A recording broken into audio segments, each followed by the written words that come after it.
So the number one vital element needed for life is oxygen. And that's not a surprise, is it? The second most vital element needed for life is water. You can go 3 minutes without oxygen. You can go a couple of weeks without water. I always thought it was 3 days without water until I read a book called The Long Walk about some people who were escaping the Siberian work camp, and they were in the desert and they went nearly 2 weeks without water. Water is the second most vital element needed for life. In fact, where there's no water, you don't usually get people living, do you? I always say to people, how much water do you drink? And these are some of the answers. I don't like water. If I drink water, my feet swell.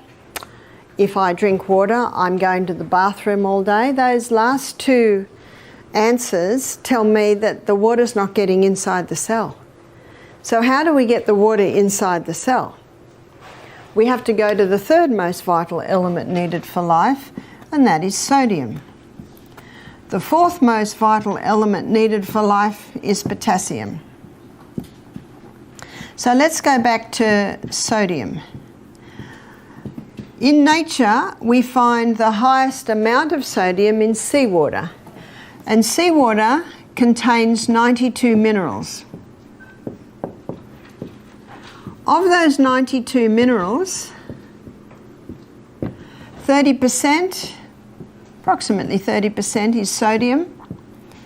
And of those 92 minerals, approximately 50% is chloride. Now, because sodium chloride take up the most amount, they're the first crystals formed when the water is evaporated.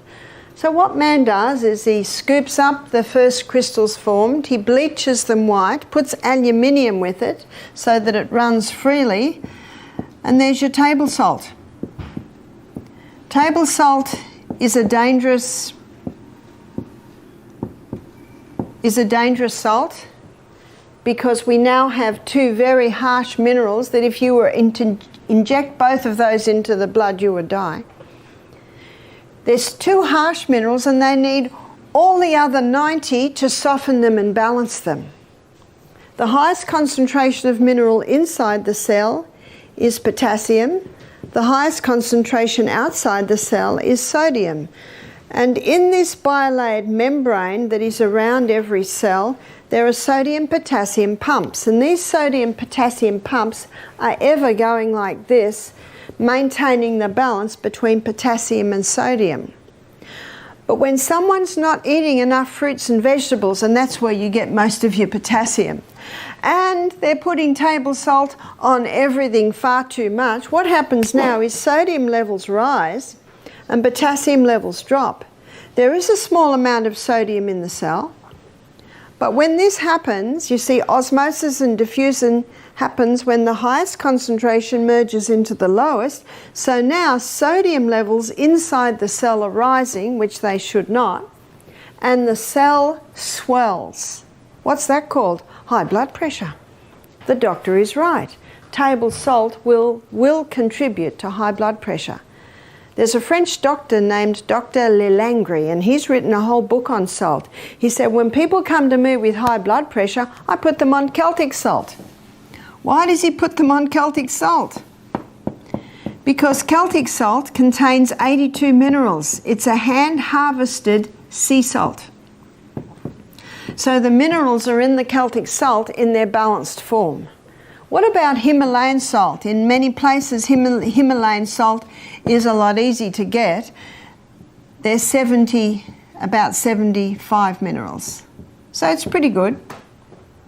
But I prefer the Celtic salt. And one reason is that the Celtic salt has 3 magnesiums. It contains magnesium chloride and magnesium bromide and magnesium sulfate.